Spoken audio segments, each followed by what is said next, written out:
자, 그 다음에 볼게요. 저는 어린아이일 뿐이고 따라서 해결책을 가지고 있지 못해요. 그지? 그럼 뭐야? 어린아이에 불과하기 때문에 해결책을 가지고 있지 못하다? 누가 나서야 한다? 어린이 나서야 하는 문제다. 저는 여러분께서 과연 해결책을 가지고 있으신지 묻고 싶습니다.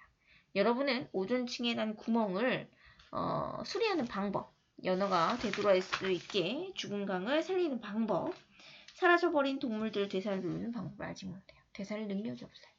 이미 사막이 된 곳을 푸른 숲으로 되살릴 능력이 없습니다. 이것을 해결할 능력이 없다. 여기 보면 중요한 건 이거네요. 그죠? 어린아이일 뿐이고. 이 부분이 중요하네요. 여기다 별표 하나 할게요. 자, 다음 페이지, 그냥 다음 장 넘어가서 고칠 방법을 모른다면 제발 여기 볼게요. 그만 망가뜨리길 바랍니다. 자, 여기 부분. 자, 주장이 가장 직접적으로 잘 드러나 있는 부분이에요. 여기다가 볼게요. 자, 주장이 화자에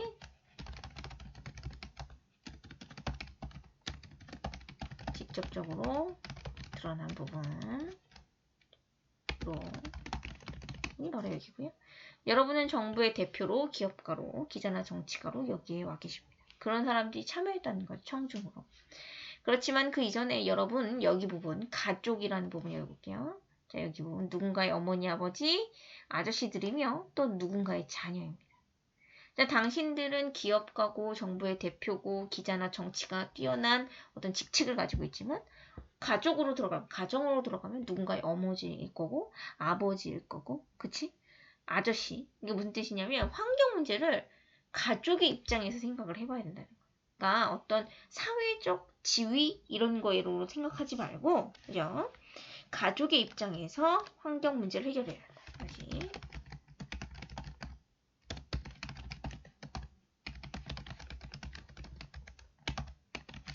그래서 이걸 통해서 공감을 유도하는 거예요. 감정을 건드렸죠? 그래서 감성적 어떻게 이렇게 해보시면 되고요. 저는 어린아이일 뿐입니다. 자, 여기 별표. 그지? 자, 우선이요.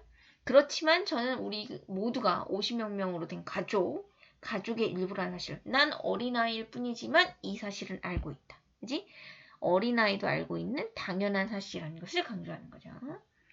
자, 결국 이건 뭐예요? 환경 문제는 가족의 입장에서 해결해야 된다. 가족의 어떤 시선으로 해결을 해야 된다는 거고, 그 다음에 힘을 합쳐서 해결해야 된다는 거죠. 그리고 정부와 국경이 감히 그 사실을 바꾸지 못할 겁니다.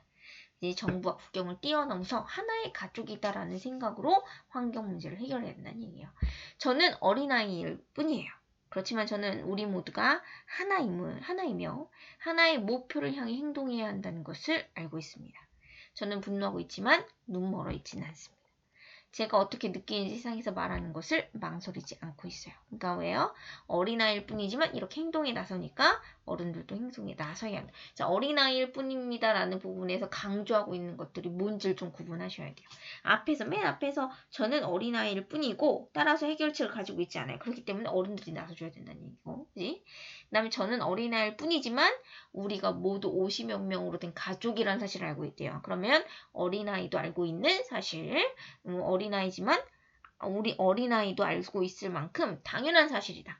그지? 그걸 강조하는 거야. 우리가 가족이라는 거. 하나의 지구촌 가족이라는 거.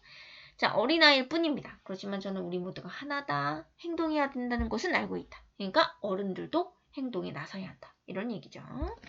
자, 그 다음에 하나의 목표. 여기서의 하나의 목표는 환경 문제를 가지고 있다. 환경 문제에 대한 이야기다. 라는 거 보시면 됩니다. 여기서 부분에서 가장 중요한 건 일단 감성적 설득 부분이 사용됐다는 거 잘 기억하시면 되네요. 자, 그 다음에 전개부 3 봅시다. 빈칸 채워볼게요. 자, 모의 입장에서 미래 세대를 위해서. 그치, 가족의 입장에서. 자, 그래서 여기에 무슨적 설득 전략? 감성적 설득 전략이 사용됩니다. 자, 그 다음에 볼게요.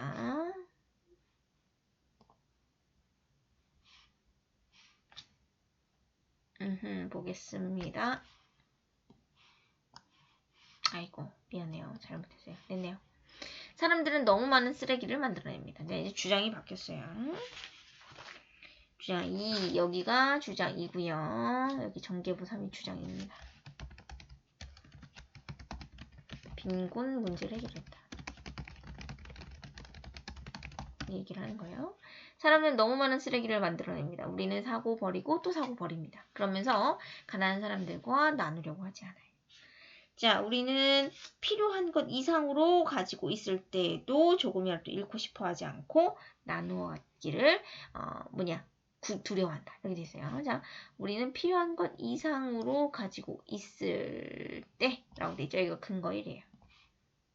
필요한 것 이상으로 가지고 있어요.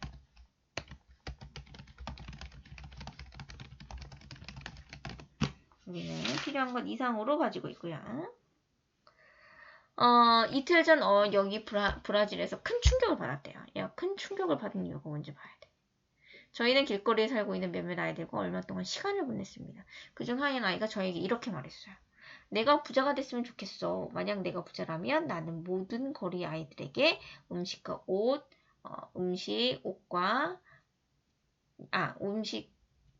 약과 집, 그리고 사랑과 애정을 줄 거야.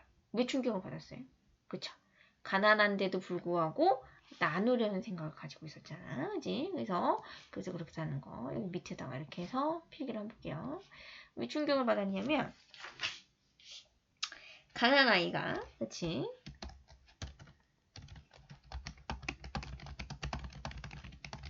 다른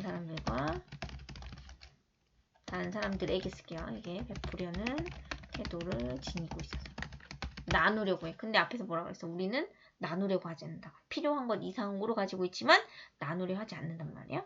근데 그치? 맞아요. 근데 가난한 아이는 나누려고 했단 말이야. 그리고 이렇게 말하고는 내 경험이 제시되어 있다는 거. 경험 제시되어 있다는 게 이 글의 가장 큰 특징이에요. 자, 볼게요. 아무것도 가진 게 없는 거리 아이가 기꺼이 나누려겠다고 하는데 모든 것을 다 가지고 있는 우리는 어째서 그대로 인색할까요? 왜 이렇게 베풀지 않을까요? 저는 그 아이들이 제 또래라는 사실을 자꾸 생각하게 됩니다. 어디서 태어났는가 하는 사실이 굉장한 차이를 만든다는 것도 만든다는 것. 저도 리우의 빈민가 파벨라스에 살고 있는 저 아이들 가운데 하나일 수 있음을 생각하지 않을 수 없습니다. 저는 소말리아에서 굶주려 죽어가는 한 어린아이일 수도 있었고 전중동 전쟁의 희생자, 인도의 거지. 누구나 빈민 문제를 겪을 수 있다는 거지. 어디서 태어났는가에 따라서. 그죠? 누구나 겪을 수 있다는 거야. 그지? 근거 두 번째.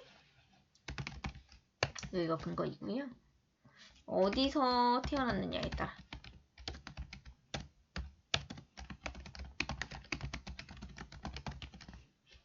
가난과 고통을 겪는 아이들이 많다. 사실을 알 수가 있죠. 그치? 그리고 여기 별표. 여기 왜 별표냐면 여기 다 밑에다 쓸게요. 그러니까 결국 뭐예요? 누구나 빈민으로, 그렇죠? 빈민은 사람이니까 빈곤으로 고통을 겪을 수 있다. 그래서 우리도 소말라이아의 한 아우리나일 수도 있어. 나조차도. 그지? 누구나 소말라이아에 살 수도 있고 인도에 살 수도 있단 말이야. 그럼 빈곤 문제를 겪을 수도 있단 말이야. 공감 유도하는 거고요. 그래서 감성적 설득이다. 여기 감성적 설득이 사용된 부분 잘 기억하시면 돼요. 자, 일단은 주장을 뒷받침하고 있죠. 여러 가지 주장을 뒷받침하는 다양한 근거가 있어요. 그렇기 때문에 이성적 설득이 사용된 거고요.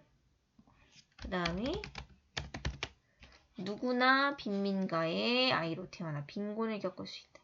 라는 걸 통해서 빈곤 문제에 대한 어떤 공감을 이끌어내고 있다. 그죠? 그래서 무슨적 설득이다? 그쵸? 감성적 설득 전략이다. 보시면 돼요. 자, 여기서 이 파트, 전개 3파트는 이성적 설득과 감성적 설득이 동시에 사용된 파트다. 이렇게 보시면 되네요. 자, 마지막 부분이에요. 종결부. 저는 어린아이일 뿐입니다. 그렇지만 여기 부분이 포인트예요. 전쟁에 쓰이는 돈을 환경 문제와 빈곤 문제를 해결하는 데 쓰는 거. 이게 해결 방법. 이 사람 제시하는 해결 방법. 중요해요. 그럼 얘는 해결 방법을 제시하는 거. 어떤 거?